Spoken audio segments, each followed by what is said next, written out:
Welcome to Story Route Zero. This is a podcast where friends gather to talk about the good, the bad, the ugly, and the strange worlds of video games. We often don't know where we're going, but that's half the fun.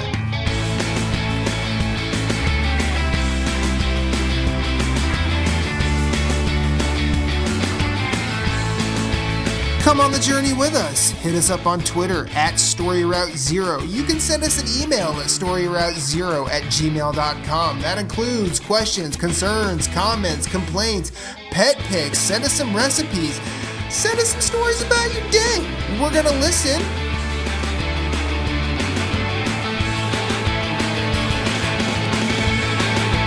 Podcast, start your engines. We have liftoff. Let's have a journey.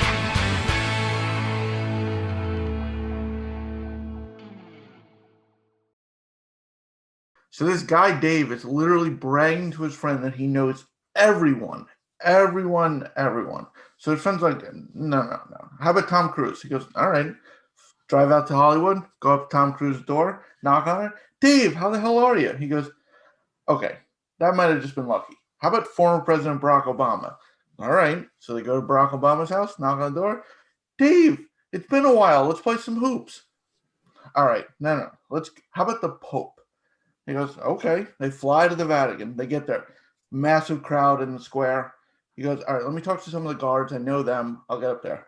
Half hour later, his friend sees Dave out on the balcony with the Pope. Dave comes back down. His friend's literally in the fetal position on the floor laughing. He goes, what the hell's wrong with you? He goes, so when you got up there, the guy next to me goes, hey, there's Dave, but who the hell's next to him? He smiled. Yes. Story Route Zero, episode 51. Michaela laughed at a joke. Boom. Trying very hard not to. I'm one of your hosts, Jason, and with me is Michaela and Moose. Matt is on a break this week, so he'll be back with us next week. How's everyone doing? Awesome. Meh. Yeah. It's pretty appropriate for Monday. Meh. It happens. How's your week been? Well, since last week. Me? Ladies first. Yeah, Yeah, me. ladies first. Oh, Sorry, me. we're pretend gentlemen around here. I don't know why I don't really remember the whole week.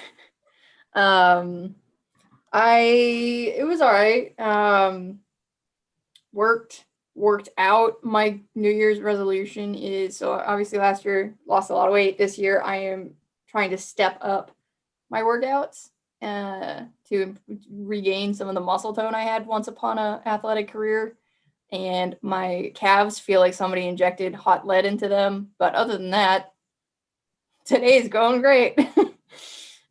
But yeah, that's kind of a summary where I'm at today. Very nice. Moose? Week's been pretty good, man. Just getting some work done. The wife and I are also doing like a whole eating healthier, so we're eating more fish and vegetables. And then also at least one day a weekend, either us or just us and the dogs, taking them for a walk. And so we did that Sunday, which was nice. Got some energy out of them. They slept pretty well the remainder of the afternoon, which is always nice. Get that energy out of 3 puppy dogs. But yeah, so it was a good week, and we're ramping up, and I'm gonna start ramping up either getting back to the gym or going somewhere to walk after work if I can, for however long I can until it starts getting lighter out and I can do a significant amount of time. Because right now we're on the other side of it staying lighter longer, but it's still not as long as when you can go into summer and it's like 9 o'clock at night and you're like, I can still see where I'm going. So, but anyways, just, working in a more fit direction. Anyways, Jason, how about you, man? How was your week? Good?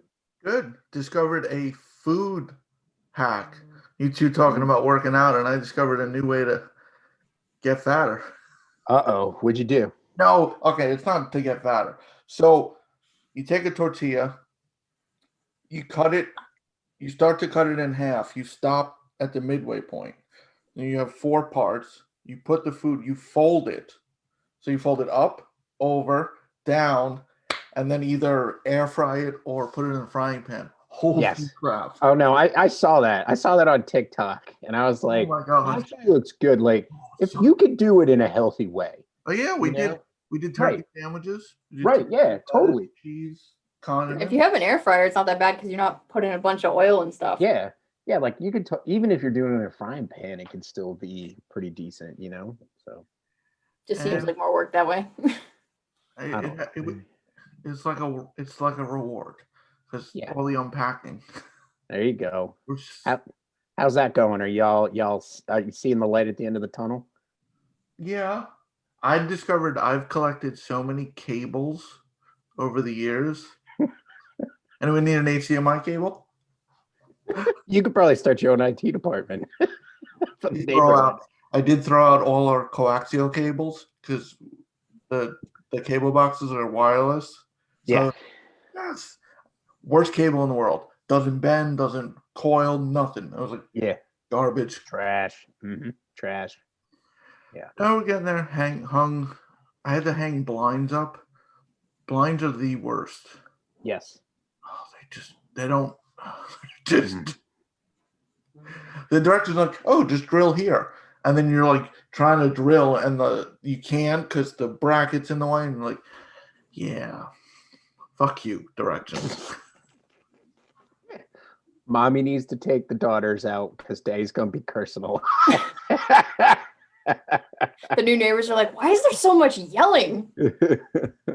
They seem so nice when I talked to them yesterday. But yeah, that's about it. Nice. Let's talk video games. Yeah. Who wants to go first? I'll go last because I got a lot to talk about. All right. I'll get mine out of the way because I don't have that much to talk about. I only played 2 games. I started my backlog game, so I'm not going to really talk about that yet, but I did do the first couple of areas, bosses of that on the Switch. Nice. And then the rest of my time I've been in Immortals again. I meant to get back to Demon Souls this weekend, but then I took a nap. So that didn't happen. Hey, naps are good. I was like, I'll just lay down for like an hour. No. And then I woke up, I was like, shit. So I've been playing a lot of Immortals. Still only in handheld. I literally haven't docked the thing because I'm just taking any excuse to play around with the Satisfy grip some more. Is it satisfying? It's so satisfying. I literally don't know what the damn thing looks like docked though. I don't know what the performance looks like because it's not the greatest looking game in like handheld. Like it would look a lot better on a PS4 than it does on a Switch and handheld because this is a big game with lots of detail. So stuff gets a little low res at times, but I don't really care because I'm having fun and it's bright and it's colorful and the game doesn't take itself seriously at all. So it really doesn't break it for me. Which is nice that it doesn't. Yeah, I'm probably close to 15 hours in. And so the way the map works, you guys have both like touched it a little bit, but like once you get past the starting area, there's basically like the world is divided into 4 major sections. So it's kind of like Breath of the Wild where like you can see the end game sitting in the middle of the map, but you ain't going to touch that right away. So there's like you try and go there, you're effed. Yeah, you probably can't even climb the damn thing right away. So the world's broken up into 4 areas where you have to free 4 different gods. I have completed Aphrodite's storyline, so like I completely freed her because like you have to do like each of them has like 3 stages to it. So I did all 3 stages of Aphrodite's story. So she's now hanging out in like the hub area. I forget what that tower is called. But I also started. I had my first Wraith encounter. I kicked Achilles' ass. I killed a couple legendary monsters, which I was like, oh crap, this thing's probably gonna destroy me because like you walk up to something and there's like a big indicator around the health bar that means do not touch, will destroy you. But it was fine. I think I killed like 3 legendary monsters at this point. They haven't been that bad yet. The hardest thing was the boss fight at the end of Aphrodite's story, but otherwise the combat's not particularly challenging in this game. I keep describing it as comfort food the game. It's a pretty easy chill game without being like so easy it's brain dead. So it's kind of like eating popcorn as a video game. Nice. Just keeps you engaged, entertaining. It doesn't do anything super original, but I don't really care. Like, it's different enough. Like, it doesn't feel like playing Odyssey at all, even though the controls are very similar for the combat and the way that you call up abilities and stuff like that. But everything's very unique in terms of stuff that you can unlock. It's less of an RPG than the recent Assassin's Creed games. Your character doesn't like level up. You just unlock different abilities. You can improve your health, your stamina, all that good stuff. So it's kind of RPG light. And a lot of the focus shifts more onto the puzzles for the end of the storylines. And those haven't been super challenging, although there are enough tricks in them to keep them engaging. So overall, thoroughly enjoying my time with Immortals. Did you guys figure out the trick when you survey? It's a little cheating, but if you just spam the button as you scan, you'll just pick out the things. Because sometimes I feel like it's vibrating, but you can't pinpoint. So I just start spamming the button and just moving the cursor around to hopefully. There's so many times, like, I just hit the stick like a little bit too much. Because if it's really far away, it's really sensitive. If you're not that far away from it, doesn't matter. But if you're like looking at the as far as you can, it's like beep, missed, beep, missed. Yeah. Damn it. But yeah, there's a couple like hacks in that game so far where I've definitely like seen the way I was supposed to do something after I did it by just like breaking the game and doing something stupid, which is, I mean, it's trying to be a little Breath of the Wild-y, so it's not surprising that there's multiple ways around certain things. Like, there's the way they probably want you to do it, or they make it obvious for people who need the hints or whatever, and then there's like, go ahead and mess shit up, do whatever you want, which I like. And the humor doesn't bother me. I am enjoying the humor for the most part. They make a lot of really cool references. I'm trying to remember at one point, they like made like a guidance, not a guidance. They made a non-binary reference. I was like, good for you, Ubisoft. Good for you. They're like, hey, look, we're with the times, kids. It was a little moment of representation. So yeah, I think the writing's been pretty spot on for, again, it doesn't take itself seriously, but I think it's an enjoyable experience overall. Nice. Jason? A little bit more Ghost Recon, a little bit more Sackboy. Didn't really get a lot of PlayStation 5 time. Been playing Wildfire. Oh, I was gonna say, how's that? Wow. I didn't really get a lot of time actually this week between unpacking and Aria was virtual last week. But a little more Wildfire, which I started during our break on the Switch. It's fun. And like there's like 6 goals for every level, so you finish it and then it's like you missed like 3, like crap, now I'm going back. And like it's like random stuff like don't kill anyone or speed run or do this. Yeah. So I'm at the point, so basically you control fire.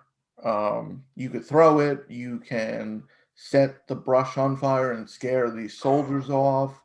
Then you get like a water power. Oh, nice. Soon, I guess you become Captain Planet. No, Earth. like the levels are about like most of the speed runs are about a minute and a half. You can fly through most of it, but like the more challenges you do, the more unlocks you can get earlier. So like if you just play through, you'll get them, but if you go back and do this other thing, you'll get access earlier. More Mario 35, a couple more second place. I will get this before March. God damn it. I will get this. I hope you get there. What was it, 30th? March 30th or 31st? Yeah, one of those. Like, is it the last day of March that they're doing it? I guess. I don't know. That's like the Parks and Rec when he goes, "Why are there so many people waiting for me? I told everyone you had meetings on March 31st only, and I didn't think March 31st was a real day. How many appointments do I have? 90?"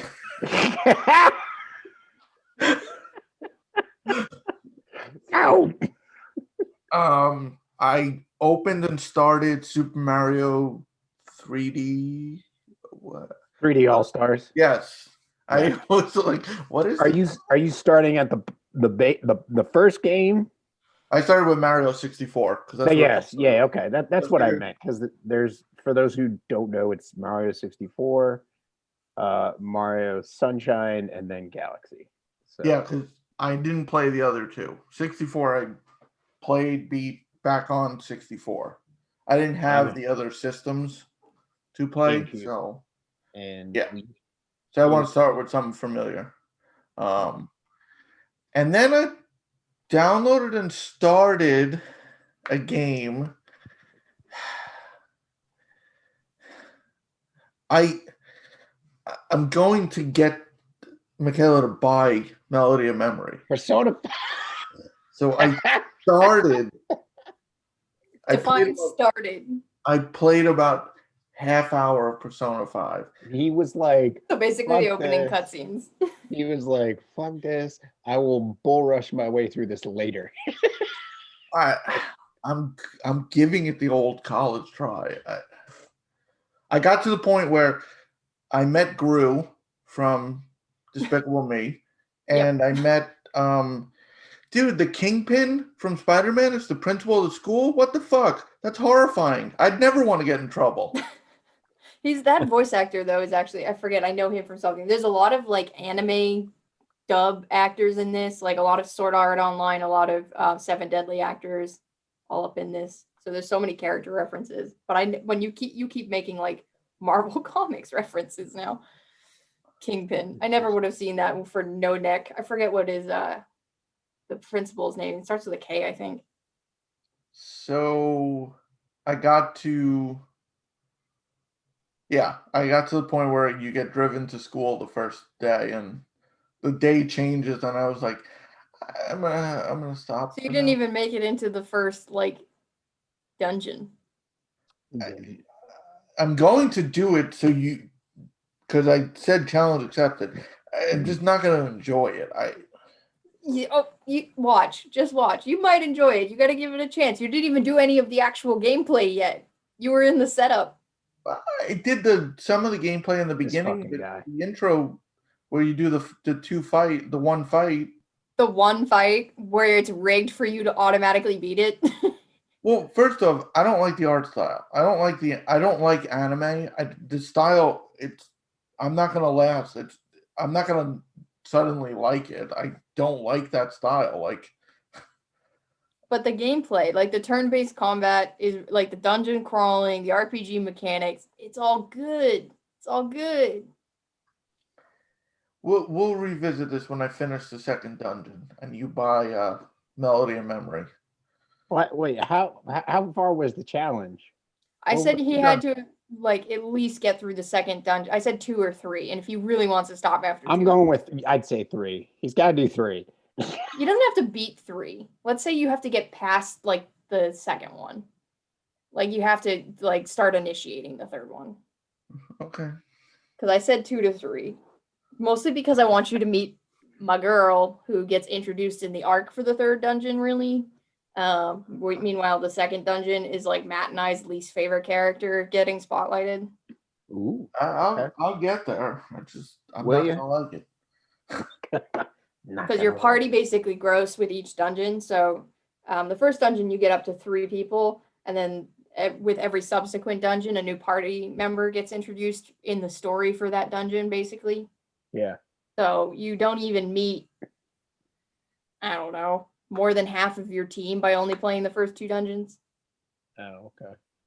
Because you'll have 4 characters, and there's, in base Persona, I want to say 8 characters for your party, something like that. I mean, I'm forgetting about Morgana. Apologies, Morgana. Yeah, we'll see. Yeah. But that's about. Yeah, that was about it. Moose. A metric fuck ton of Age of Calamity. Hyrule Right. Warriors, Age of Calamity. So I've gone from playing 2 games exclusively to like playing every fucking game on the planet. So when we did book club last week, I was playing Kanai, which is really good. I'm looking forward to diving back into that again. I've got to play Morbid. I played a little bit of that. Been playing. So Jeff and I made a pact where we are not playing Breakpoint, Ghost Recon Breakpoint, until Jason plays with us. But we have one stipulation where we will play with our buddy Justin. So I was like, I will play. The only time I will play the game when Jason is not involved is if it's with you, and me, him, and Jeff or whatever. And so we have been kind of like moving away from playing that as a multiplayer game just because I don't want the same thing to happen that happened to Wildlands, where like Jeff and I were like not so far ahead. We were just so entrenched in it, and Jason's just like, "What about me, guys?" And so I've been playing a little bit of Monster Hunter World, so that's been fun and entertaining. And then what's really funny is I brought that up to Jeff. I just mentioned that to Justin that we should play that on Mondays while the guys are recording. I'm like, well, y'all can still play it on Mondays while we're recording. I'm just gonna play it other times. But so I've been playing a little bit of Monster Hunter World. Jeff and I have been talking about locking in the platinum for Division 2. I will say I did play a little bit of that, but that was only to do some league stuff. And then I actually had no problem shutting it off and moving right back to Age of Calamity. Now, here's the thing. I'm a Zelda fan. I love Zelda. Love Breath of the Wild. I've played it through it 3 times. This game will make me probably want to do a 4th. So I picked up Age of Calamity for the story and didn't give a crap about the gameplay. And now I'm thoroughly enjoying the gameplay and the story as well. So I will fully be in when DLC comes out, which I know there will be, because they did it with Hyrule Warriors, the first game, which was on Wii U and then 3DS and then came out on Switch as well. So it is. I told Michaela in our chat like she needs to play it before Breath of the Wild, and now that I've gotten further in the game, I'm like, maybe not, because there's certain aspects about some of the characters that it's not really appreciated unless you have played Breath of the Wild, because you can see some of the characters in a certain light, I guess, without trying to spoil things. Yeah, I'd say as someone who didn't play Age, but who's played through Breath, I know the characters in Age of Calamity from the preview, but I think you'd appreciate them more if you play Breath of the Wild and then go back. Yeah, you already That's usually how prequels work, because you always get more out of it. Technically you can play it first, but you always get more out of it because you know all the references and the characters. Yeah. I do have a lot of high level knowledge. I watched my roommate play Breath of the Wild. I've seen a lot of people play Breath of the Wild. I've seen a lot of videos about Breath of the Wild. Nobody would shut up about Breath of the Wild for the entirety of 2017 and beyond. So I know a lot about the story, the gameplay. I've seen all of it. I just haven't played it, and it's all, of course, it's different to experience it. And I don't know all of the nitty gritty of the character development and stuff like that because I haven't spent time with them in the way that somebody who's played the game has. So I've confessed I've never played Breath of the Wild. I have never played a Zelda game. I knew that was going to be the reaction. So I really want Age of Calamity to be my first. You are joining me on the tour de force that is going to be the 35th anniversary celebration by playing. I'm going to play Legend of Zelda, Zelda 2, A Link to the Past, and any other Zelda I have in my possession, which I think will end with Breath of the Wild and Age of Calamity until we get what they're hopefully going to announce this year, which would be I'd love to see a remaster pack like the Mario 3D All-Stars, which is Skyward Sword, Wind Waker, Skyward Sword, and then possibly, I don't know, what was it, Twilight Princess? like, or even Majora's Mask. Throw Majora's Mask in there, even if, or Ocarina of Time. Like, give us a triple pack like they did Mario and have it. I'd love them to even come out and like completely wow everybody and be like, I've said this since I've seen Breath of the Wild. I want the original Zelda remade in that engine. That would be awesome. Or just come out and be like, here's Ocarina of Time in Breath of the Wild's engine. Or maybe remaster Ocarina of Time to look like Links to the Past. I do own that, so I can play through that again. Anyways, but you need to play some. Yes, I mean, I have the exposure. Like, so you know how Final Fantasy is my thing, and I'll never shut up about it. And I go on like super hype babbles, rants about Final Fantasy. No, not you. My roommate Jess is the equivalent of that for Zelda. So I have it all up in my house. I've watched her play Breath of the Wild. I know she's playing Age of Calamity. I bought the Link's Awakening remake for her and watched her play most of that. So I've just been debating. Eventually, I'll get to Breath of the Wild. It's just a hard one to take out of the backlog because it's so freaking big. So, like, I would say I could send you a couple of videos that would get you started off and like get you on a path to like streamline your playthrough, and then so it's not as long. Because I feel like if you just go into it blind, your playthrough could be forever. Because I remember my first playthrough and I'm like, this is a pain in the ass. I'm not enjoying this. I'm not enjoying this at all. And then eventually it just clicked and I got it. And then kind of like Skyrim, it was like, oh, well, go do this. And it makes it easier to do this. And this makes it easier to do this. And it's like a nice little roadmap where it's not like this is the only path you can go, but it's a little better. It's a little more of a, let's say, assault rifle, window of shots instead of a buckshot coming out of a shotgun. You know what I mean? So, yeah. That would appeal to me because that's my biggest barrier to Breath of the Wild is I don't like big directionless, do whatever you want, sandboxy open world. I like linear games. So that's why I've actually debated, would Breath of the Wild be my first Zelda, or with the SNES Online service, Link to the Past is another option. But I do need to. Different. They're definitely different. Oh yeah, no, they're different. I'm just debating which one would I want, which one would I enjoy more as my first Zelda game. They're also different as, like, I'm not as big of a fan as Moose is. Breath of the Wild can be beaten right away. Like, I'm not saying to do it. It's not easy. But I think the speed run is under. You literally, and this is not a spoiler, you literally start and it's like, here's your first quest, kill Ganon.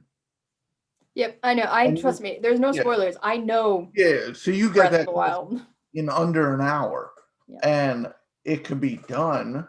But it's not as easy. Like, you're supposed to go after the divine beast. I wouldn't recommend it because I would recommend it like me or Moose trying to do it now because we've experienced, like, you don't want to miss the game. You're missing a whole element of the game. But if you play one of the other games, they're totally different play styles. Like right now, I feel like I could totally start from scratch and get get all the Guardians done and ready to go within like 10 to 15 hours. Like, just like with the path that I know how to like get through. And now, obviously, if you want to do shrines are an option. If you want, you know what I mean, you want to do quests are an option. And it's just like, what do you want to do for like your best experience, And there's like some things that I would recommend. Like there's an island off the coast where you go to that island and everything's taken from you except for like the rune powers that you have. So it's like, well, if you go level up your rune powers, because spoilers, you can level up your rune powers.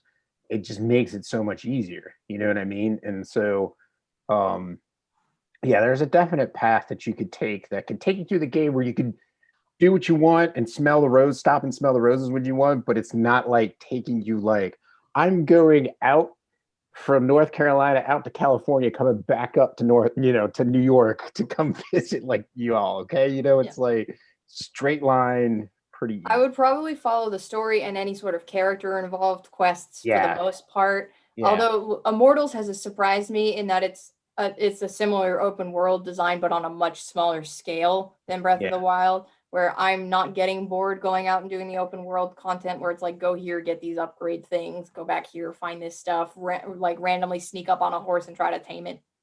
Breath of the Wild ripoff stuff. So I might be more open to it if I'm just in the right mood for an open world game. That's all it really needs. And I also would want to find stuff like the memories. I know about like the memories with like which is easy to find too. Like they're not difficult at all, which I would just follow. So like what I did when I played Link's Awakening this past year, I'm like, I know this is a Legend of Zelda from a point in time, and then probably 1, 2, and maybe Link to the Past. Maybe not so much Link to the Past, but like, whereas like you need to talk to Nintendo Power to figure out what the fuck's going on. And so like I just followed a guide with Link's Awakenings just so that I could enjoy the game and get through it. The combat you have to handle yourself, you know what I mean? But like figuring out where to go, I'm like, you know what? I got a lot of games to play. I'm not messing with this. So like, let's just play it so I can experience the game, which I still thoroughly enjoyed. But like, I recommend that for anybody. Just like kind of research a game that you're thinking of playing and just be like, you know what?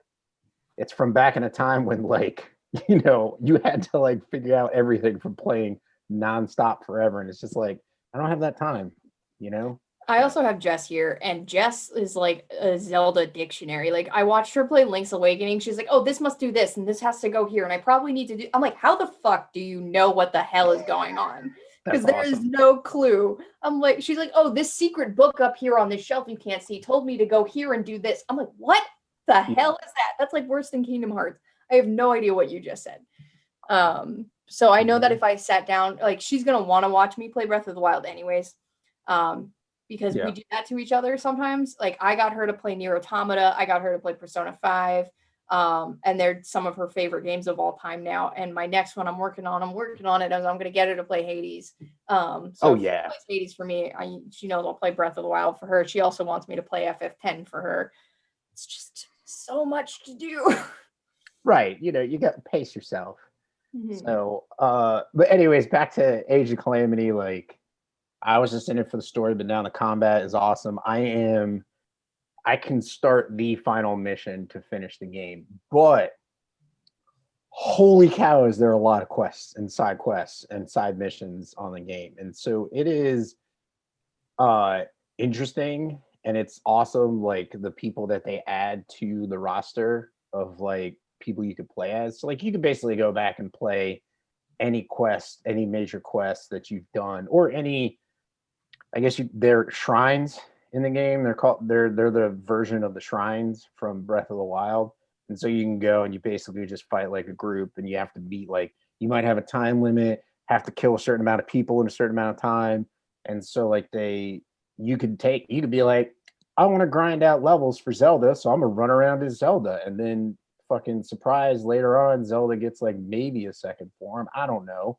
Still trying to figure that out. And so it's just like, what is going on here? And then you're playing as other people, and it has been a lot of fun. I know that like I want to beat it just because I want to experience the end of the game and see how they rectify some of the twists that they put in place, which is the twists is why I was saying play Breath of the Wild. Like I'm like, play Breath of the Wild before you play Age of Calamity, because then it's like you're like, but anyways, so if you're thinking the gameplay might hang you up and you play Breath of the Wild, download the demo. Play the demo. I played the demo and I had a blast with the demo. The demo, I only did the first mission, which is the starting story mission. I don't know if it goes anywhere past that, but I played it and enjoyed it so much. I'm like, I don't want to ruin the rest of the game. So I just deleted the demo and then eventually picked up the game. So give it a try. And I think as far as I know, your saves carry over to Age of Calamity. So any progress you make, quote unquote, leveling your character moves over. That's also cool, leveling your characters and learning their abilities and like picking a character that's your play style. I've been mainly playing as Link just because it's a Zelda game, but I do like playing as some of the other characters from Breath of the Wild. Spoilers for anyone who hasn't played that, so I don't want to mention those, but it's been a lot of fun. Like you're just like, holy cow, this person's cool. they kicked ass in Breath of the Wild, and you're like, oh, now it's cool seeing a younger, hipper version that just like lays waste to everything. So yeah, I highly recommend checking it out if you like Breath of the Wild. I see, like, I've never had an issue with Hyrule Warrior games. I just always thought that they were just obviously like hack and slash, just kill like 500 people in one swipe at a time. And I feel this was like the right entry point for me to maybe go back and be like, I'm thinking of maybe buying Hyrule Warriors, the one that was on Wii U and then 3DS, and then now it's on the Switch. Like, I might pick that up, the original. I might play Dynasty Warriors on PS5 if there is a version. I don't know. Although I heard like the last one is kind of Don't like, play the most recent ones. yeah, it's like Don't. might have to go back a couple or whatever. So I don't know. But anyways, it's a lot of fun. You think it's just hack and slash, but the game has a great way of like proving you wrong, and then it's hack and slash because you can't just hack and slash your way through things because you will die a lot.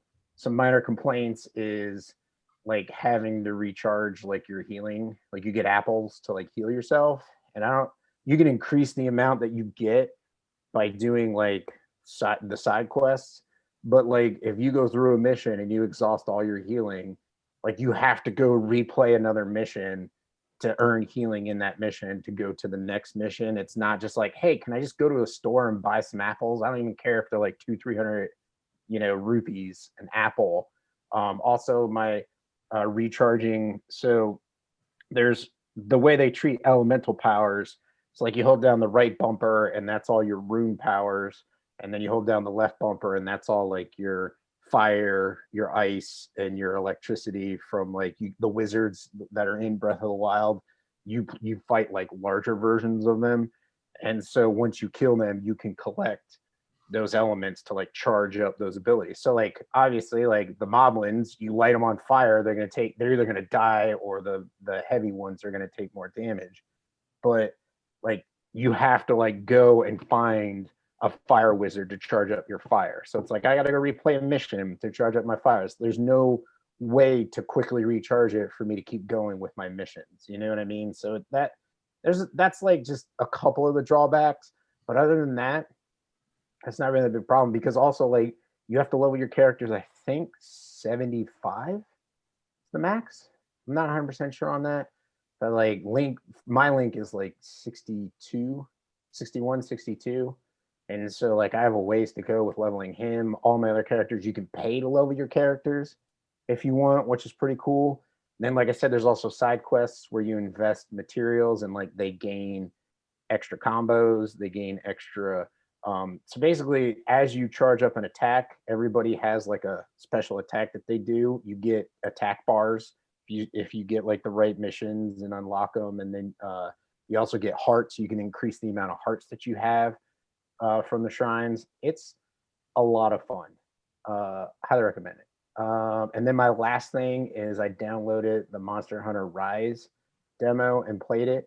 You crashed the damn store. What's that? You crashed the damn eShop. Actually, no. I got it. What day did I get it? I got it like, what day was the Monster Hunter event? Was Wednesday, it like Thursday, something Wednesday like or that? Thursday? Like I got it the next day, no issue. I went to the store, loaded it up, downloaded it. It was downloaded before I even read the article that said, the eShop got crashed. So I have restarted Monster Roll Hunter Monster Hunter World. I've restarted it like 3 times. This is the 4th time I'll be restarting. Hunter Monster. And now I'm like, I am playing this. So I got Jeff, I got Justin to play with. Jason, if he ever plays with us, that's okay. He's unpacking and he's got kids. It's all right. And wow, he has a WoW addiction. He doesn't want to talk about it, ladies and gentlemen, but he has a WoW. I didn't play a lot this week.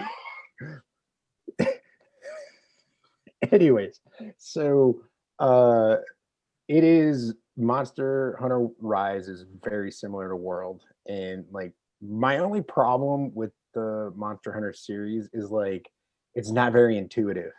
Like it's very like you need to know these systems from previous iterations of the game or you're effed. And it's like when you're doing the tutorial, Like they're not even forgiving enough to be like, this is what you're supposed to be doing. Oh, hey, you're supposed to be doing this, so hit this button or do this to get this to happen. Like, no, you're supposed to remember the fucking tutorial from like 5 minutes ago. And it's like, well, what buttons am I supposed to hit? I don't remember. I don't know. You got to hit like 10 different buttons to get, the same thing. And it's like, it could be a pain in the neck, but I had fun with riding around on the doggo that you get. That was cool. And then riding the monsters that you get in the training. There's basically 2 training levels, and then there's a beginning mission, and then there's an intermittent mission.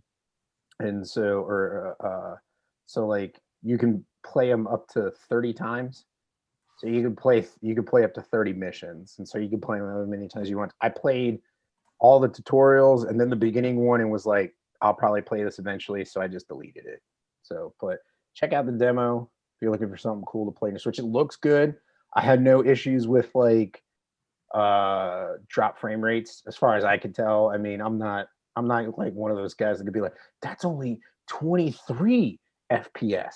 I'm not an expert like that. Like I just look at a game and if it's running, it's running. Like, I mean, obviously I can tell the difference between like 30 frames per second and 10 frames per second. Like when I'm playing Hades sometimes and it drops just because like there's so much going on the screen. But anyways, so yeah, Monster Hunter Rise. I highly recommend checking out the demo. If you Is can. the demo like, is it going away or is it going to stay on the store indefinitely? Going away February 1st, it goes away. That sucks. The game releases what, March 26th? Yeah. We should just leave the demo the whole time. So you basically have the rest of January to play the demo. Excuse me. But yeah, that's pretty much what I've been playing. So I'm like, man, I'm all over the damn place now. Good. It is good. It is good. And like I said, I've been meaning to like text Jeff or talk to him in a chat and just be like, listen, dude, anytime you don't see me on the PS4, you like need to, if you want to play something, you have to message me because I'm going to be playing Switch from now on. I'm going to be finishing Age of Calamity. I've got to start Morbid, 7 Acolytes.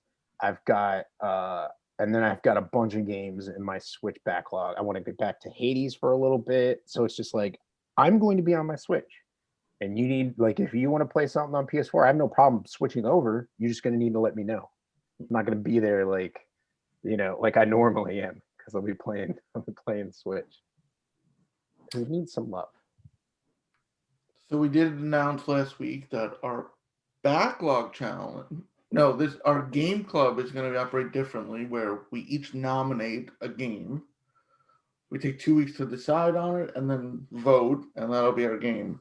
Matt isn't here, but we figured the 3 of us could nominate our games, and then in 2 weeks, we can announce next week what he picked, and then in 2 weeks we'll make the decision. Michaela, what's your nomination for backlog for game club? For game club game. So I was thinking of a little indie title called Mistover, where I played the demo before it came out. It came out fall before last. It is a roguelite, not a roguelike. It is a roguelite game that very much takes its inspiration and does not hide it from Darkest Dungeon. It is, that it's got that woodcut, dark, grim art style where you go crawling through dungeons. You have a party of like permadeath and turn-based characters, and instead of standing in a line, you're basically on a grid of like 9 squares for you and then 9 squares for your opponents, and where you versus your opponents are on the grid affects how effective or available certain moves are and stuff like that. So different types of characters, you'll want to move to different spots. And there's some terrain effects. I only played the demo. I didn't play the full game.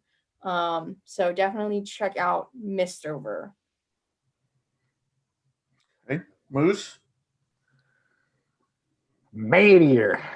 That's my nomination. I think we could use a good popcorn game for the first game club game. It's got just a crazy ass story. It's got some good gameplay. Actually, great gameplay. I thoroughly enjoyed what I played of it. I didn't get very far in it. Not far enough to be like, I can't play this as my game club game. So that's why I'm nominating it. Plus, it does help that Jason and Michaela can play it since it's now free with PlayStation Plus if you have a PS5. So everybody on the show has access to it. And I think, like I said, quick, easy, and just enjoyable. Mine, I decided Michaela's focused on beat 'em ups, so mine is Foul Play. I don't know that one. Moose knows what it is. Oh, that's a good one because that's in my backlog. It's a obviously side scrolling. It's like an old timey. The story's told through like it's a 5-act play, and it's you play like the guy looks like the Monopoly Man, and it's like it's a beat 'em up, but don't think Streets of Rage. It's more like combo driven. Like you can get like 100-hit combos. Like you're going all over, and your performance, like the audience cheers you on, and it benefits you if they're not cheering you on, it's game over. Right. I mean, if they don't like your performance, it affects you, so you get bonuses. It's really cool. You are spot on with the Mr. Monopoly thing, by the way. I'm looking at pictures now. Yeah, he does look like an old time Mr. Monopoly strong man. Like, yeah, a really angry, juiced up Mr. Monopoly Man. Yeah. So that's my I think I've played a couple of the acts, and I played on the Vita when I first played it. So that's a tough one. They're all good ones.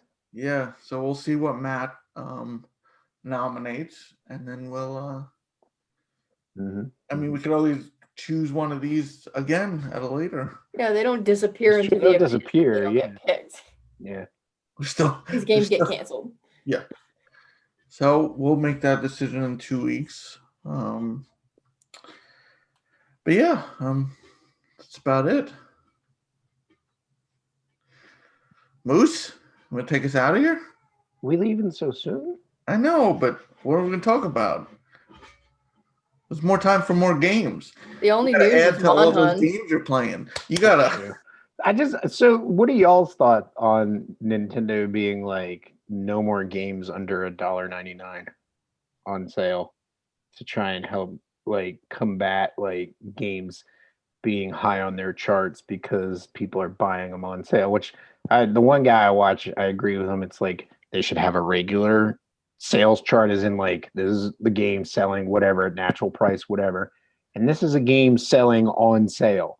Like you sold your units while it was on sale, so it goes on this list. And then would people be like, "Oh, why is it number one?" Oh, because it's on sale, not because it's good, because it's on sale.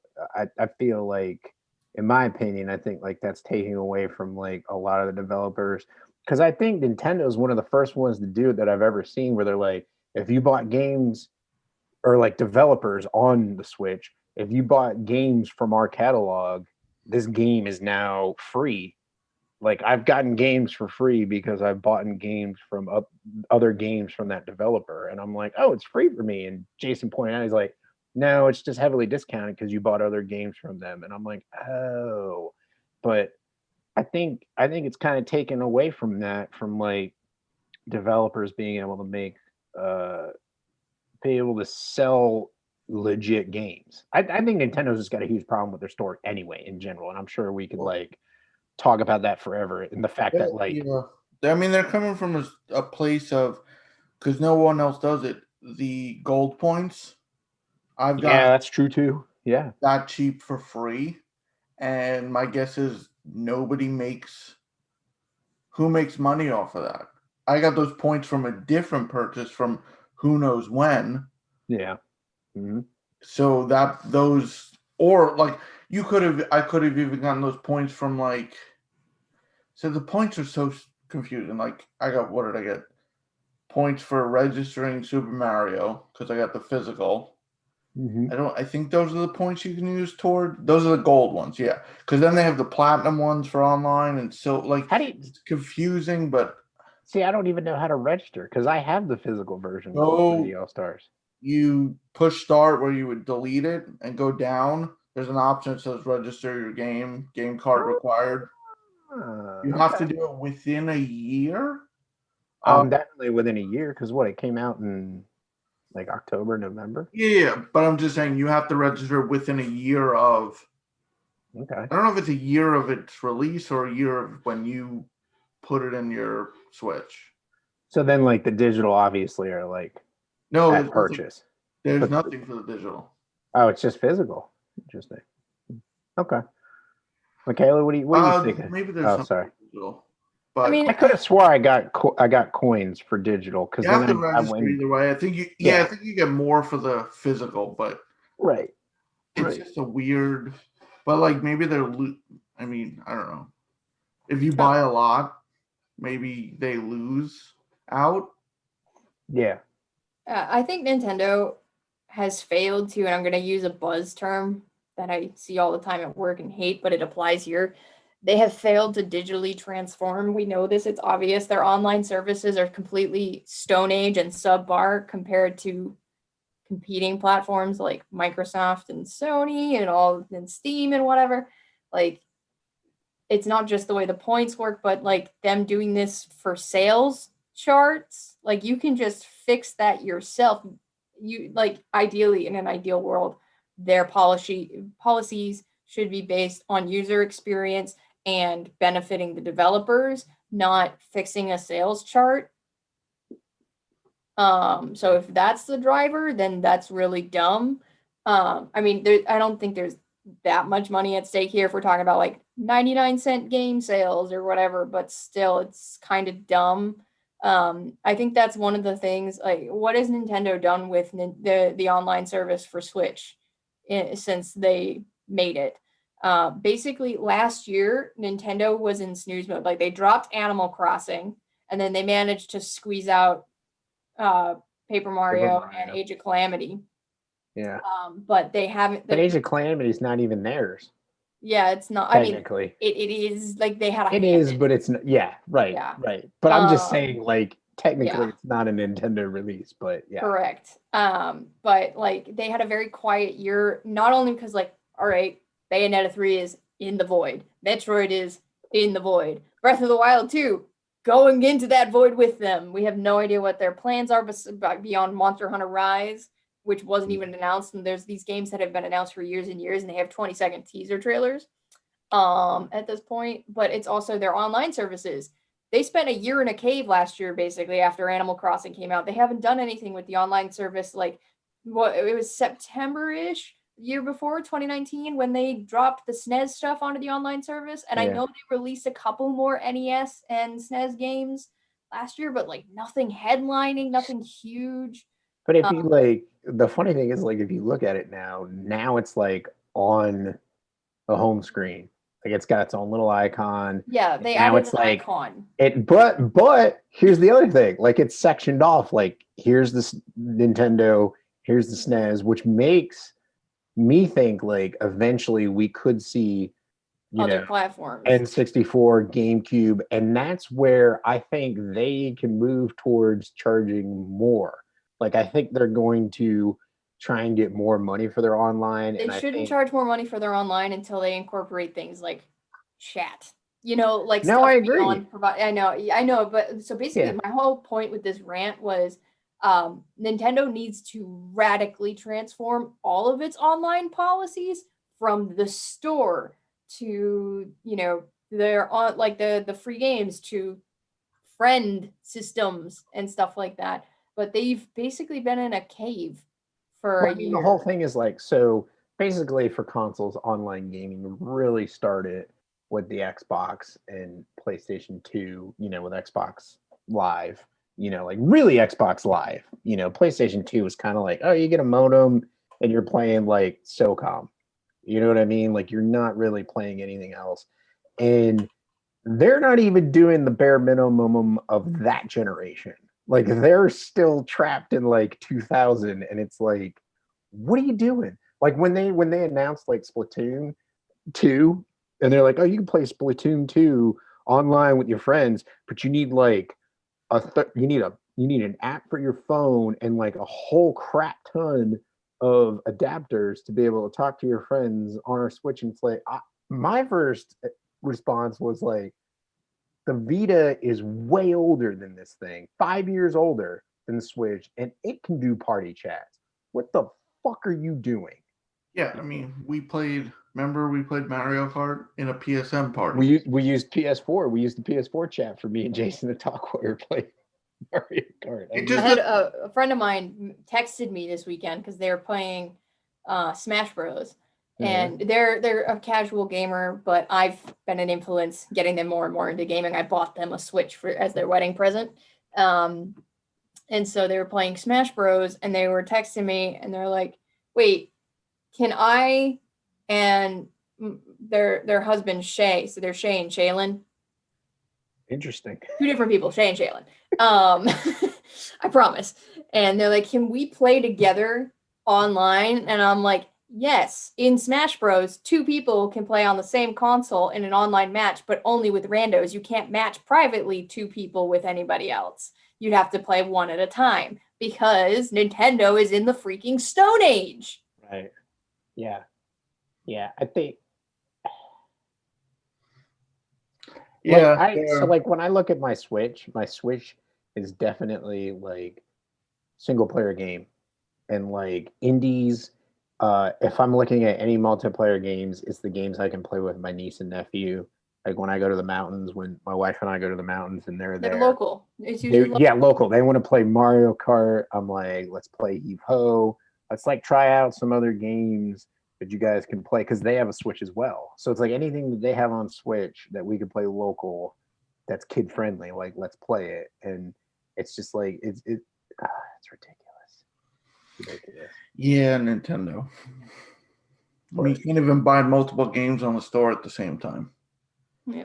Also, it's been about 15 months since the last time we had a full, regular, standard Nintendo Direct. It was September of 2019. The last time we had a Nintendo Direct that wasn't a specific game direct like Smash, Pokemon, Monster Hunter, or a third party like Partners Direct or an indie Direct. September 2019 was.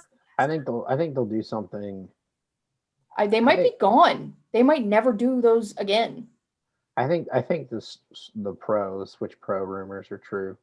So I think around February, early February I think we'll get a direct, and then they're just gonna be like, here's the Switch Pro, and then a perfect launch title would be, if they ain't gonna do Breath of the Wild 2 because it's not ready, a remaster of some Zelda games to launch. Bayonetta 3 would show off a Pro. Bayonetta 3 would be good. Yeah, I mean, there's gonna be chaos on the screen with that stuff. So listen, we were talking about like Metroid 4 like disappearing into the void. I don't want to hear about that fucking game until it's ready to go, and it's definitely not ready to go. Yeah, because they restarted development. Like a year or two ago, they restarted development. I don't want to hear about that game until so Pokemon's 25 years, Zelda's 35, and Metroid is 25 this year. So I'd love to see. People have been talking about the rumors about the Metroid Prime trilogy coming to Switch, which would be phenomenal. That would be awesome. I'd pick that up. Let's see something with Metroid coming out, but I don't know. It'll be interesting. I have a feeling they've held a lot of games from last year. They were just like, this year is like shit, so just keep developing your games, keep polishing them. You know what I mean? So, I don't know. Speaking of early February, before the show, Jason and I were talking about all these release windows that are getting talked about for Sony instead of Nintendo, and I said by February, so in the next couple weeks, but by the first week of February at the latest, it's got to be a state of play because we're looking at games like Ratchet and Kena maybe coming out in March. So there's got to be something soon from both of them. I say Ratchet and Clank is April. It might be April. They called it launch window, and to me that's like 6 months. So April is like the end of it. I think that's perfect. Or March, like mid-March, late March. Yeah, like they're saying Kena is going to be March.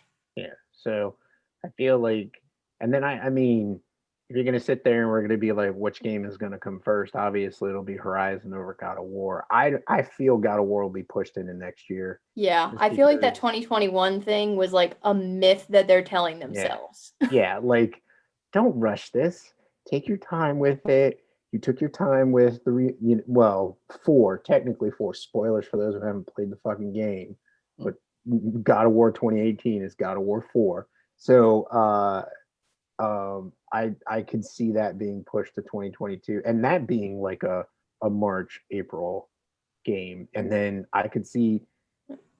I mean, what were Jeff and I were talking about some games, and it's like, what could be like a summer game? And I couldn't. They've I also can't got Returnal is already confirmed March 19th. So yeah. So if they've got Kena and Returnal for March, April's looking like a good spot for Ratchet. Maybe May or June. Maybe Yeah. May or June for Ratchet and Clank, and let them polish it more. I mean, Insomniac needs some time because I mean, I'm sure they've got all the people that worked on Miles Morales kind of like, I know we got to move into the next game, so some people are working on Spider-Man 2. So like, let's move some people to finish up Ratchet and Clank, and then everybody will move over to the next Spider-Man game. But I don't know. It'll be interesting to see what they announce. I know E3 is dead, so it's going to be like, what's going to happen this year? I don't know. These directs, state of plays. That's what's Right. going to keep happening. Which I don't find is a problem. It's nice because you don't have. No offense to any of the hosts, okay?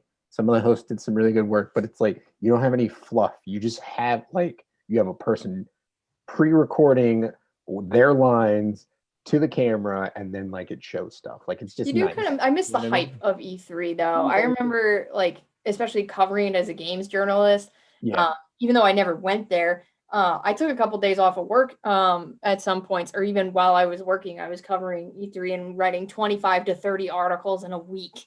Yeah. And just watching all of the big publishers shows. It's hype. It's really hype. Some of it's really dumb. Like Ubisoft puts a lot of fluff in their shows with every time it's like, oh, okay, let's do the Just Dance. Bring out the colorful bears or whatever the fuck you're gonna do. Right. Yeah. I mean, I agree with you. There's no hype until they say, oh, well, there's a state of play. Or there's a Nintendo. Or Nintendo, it's like, what? You didn't notice we posted a link at 7 a.m.? Yeah. Dude, Age of Calamity, wasn't that what that was? That was like a tweet.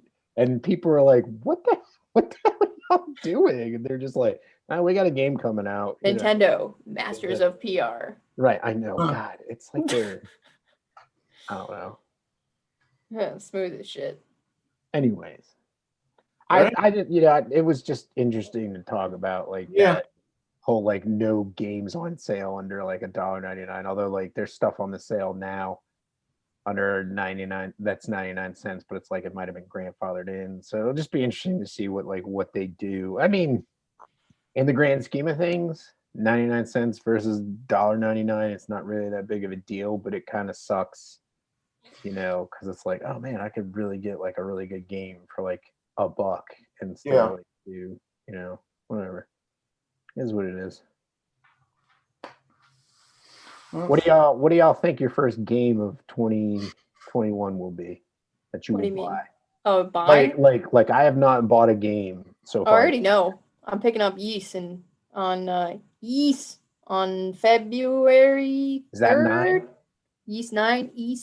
9? Monstrum. I'm just gonna call it Monstrum fucking Knox. I think people call it Ease, Yeast. Yeah, I don't know. That's what I hear people. Monstrum Knox. The Why? 2nd, I think, maybe February. The Okay. first week of February, Yeah. that comes out. I already know I'm picking up 3 games in February. I mean, there's the Neo upgrades, but I don't have to pay for that. But East Oh, nice. 9, Bravely Default 2, and Persona when is 5. that? What? Bravely Default, the 24th is late month, and then it's right after February? Persona 5 Scramble. Yeah, these are all in Damn. February. So February, it's Bravely Default, Persona 5 Scramble, the Muso game, and which is, I think, technically a sequel to Persona 5 Royal, and East 9. So I'm picking up 3 games for sure in February. See, this is where I think And Melody and Memory. And Melanie in memory. Well, hey, you gotta make it through some shit first, and that's we're talking 2021 release games here. But so like I wanted to throw this out there, like the whole like backwards compatibility thing, like that's another thing where Nintendo like screws their fan base where it's like, well, I already bought this game on Wii or Wii U on the virtual console, and then they're gonna release it on Switch and make you pay like again, it's like Bravely Default 2. Here's a case in point. Just make it backwards compatible, release it on the Switch. Guess what? I don't own it. I'm gonna buy it because I want to play Bravely Default 2 looks good. So I want to play that game. Well, I want to play the first game in the series. So like that's a case in point of how they hurt themselves by not having the BC. Although from what I hear, Wii U was like awesome with BC, but it's like, well, they did not move that direction with Switch probably because Wii U didn't sell as well. Yeah, that, and I think they've had problems. Like their business unit doesn't like their business model, I should say, doesn't align with like virtual console. Basically, it's not profitable for them. They're more likely going to like release the game at cost, type of thing. But I think Bravely 2 is independent story wise, so it's actually the third game. So like it's Bravely Default. Bravely Second is a sequel to Bravely Default, and then Bravely Default 2, which is not Bravely Second, is separate, I think. Fuck you, Square. this whole like.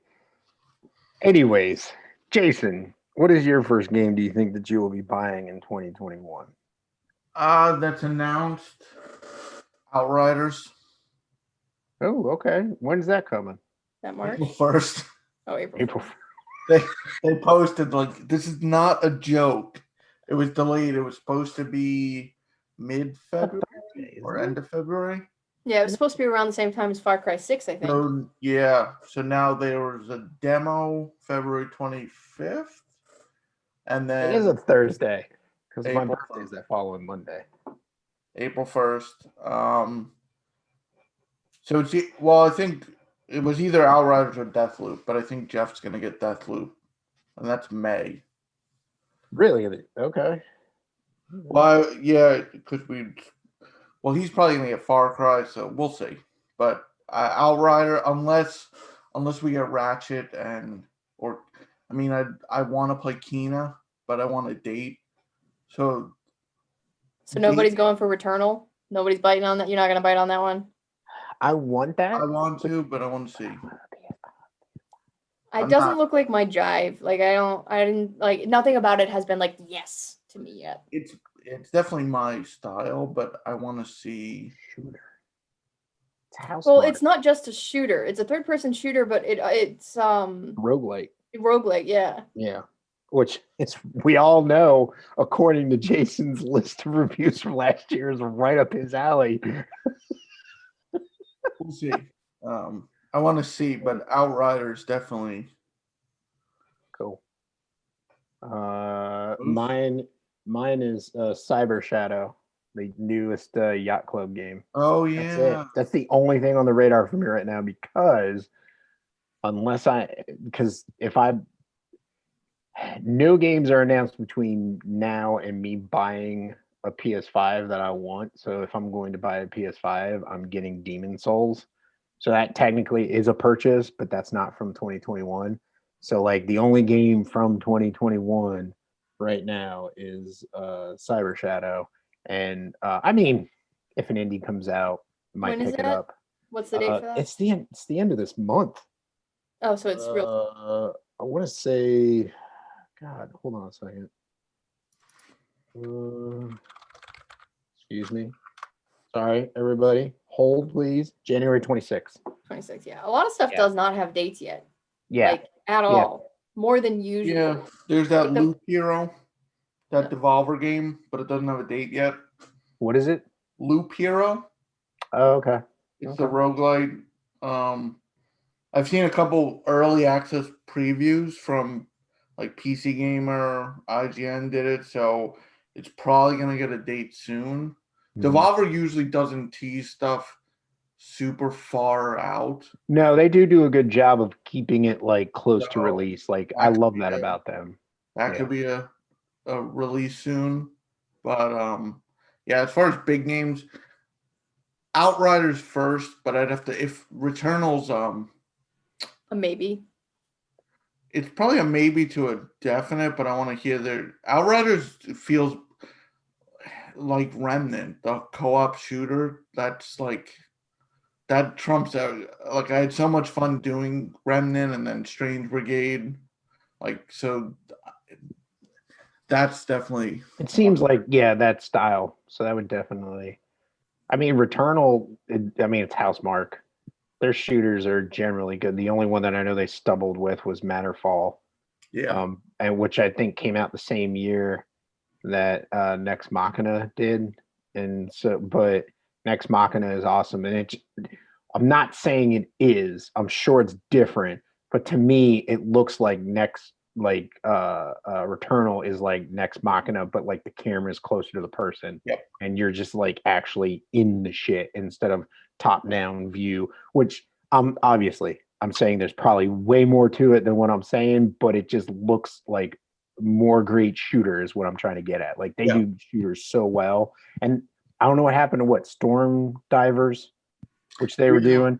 Who the fuck knows what, like they're putting out Returnal before that game comes out. I'm like, what the heck is going on with that? But maybe I know Silk Song New Year's Day got a drop, got some news drop. No release date. No So release window even. If they decide to drop that in February, March, I'll probably pick that up. But like right now, it's basically Backlog and just playing like co-op stuff. So I know my most anticipated pre-order with an actual date is Nier Replicant. That's April 20th. which looks good. That looks really good. And I'm like, I need to play Nier Automata first. Yeah. Well, technically no, because Replicant came out. Well, Replicant came out first, although not in the West. So Nier Replicant is the Japanese. So it's weird. Nier more square fucking no the first game is in the West is called Nier Gestalt, and in Japan it's called Nier Replicant, and the remaster we're getting is the Japanese version that's coming west for the first time. So we had Nier Gestalt, which came out before Nier Automata, and the difference between Gestalt and Replicant is the main character basically. So and aren't they all sequels to Nier? Wasn't Nier like a PS3 game? Nier is a spin-off of Drakengard, but you don't need to know Drakengard to play Nier. You don't even need to know Nier Gestalt or Replicant technically to play Nier Automata. Nier Automata is one of Jess's favorite 3 games of all time, and she has no idea about Gestalt or Replicant. But the only difference between Gestalt and Replicant, and it took me a little bit to get past this, is that you play in Gestalt, which is the Western version that I'm familiar with. You play as Nier is like this ugly looking old scruffy, angry-looking dad. Like he's the dad for Yona, who is this character who is sick. And in Replicant, you play this like anime boy teenage who is the brother of Yona instead of the dad. So I don't know why the difference between the English and Japanese versions are like they completely reanimated and redesigned the main character. But we're getting Replicant as the nice, which does come before Nier Automata, but they are about 10,000 years apart. So it's fine. That's mere minutes. Yeah. Mere minutes in Robot's life. There's just a lot of like references and stuff in Automata that you won't necessarily understand, but the story is wholly independent. Okay. Cool. And it's very good. It's a generation-defining game that I wish more people would play. Automata is amazing with one of the best soundtrack, I think, of the generation, just saying. It is a good soundtrack. From when I've played it, I've thoroughly enjoyed it. And it is in the backlog, and I'd like to beat it, and I need to play more of it. But thus is life.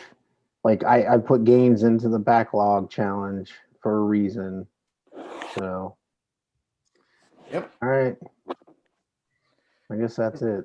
Moose. Bye.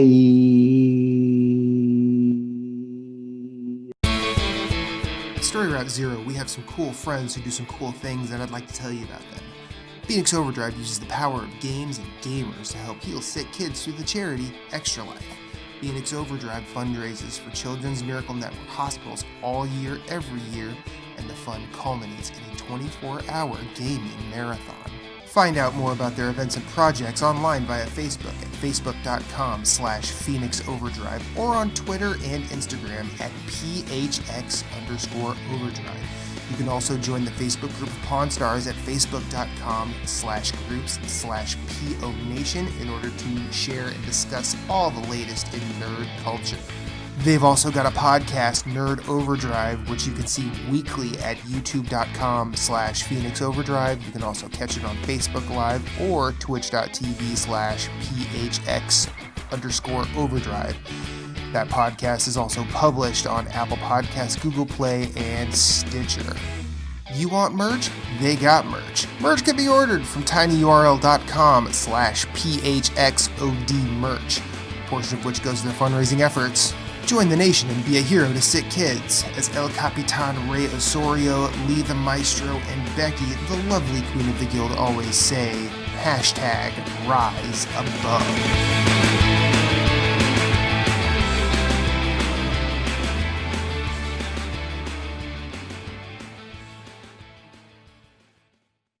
Thank you for listening to Story Route Zero. We hope you have enjoyed your time here as much as we've enjoyed having you. Once again, questions, concerns, complaints, pictures of pets, or favorite recipes can be sent to storyroute0@gmail.com. You can yell at us on Twitter at StoryRoute0. Rate us and review us on iTunes, YouTube, or wherever you may have found us, as it helps with discoverability.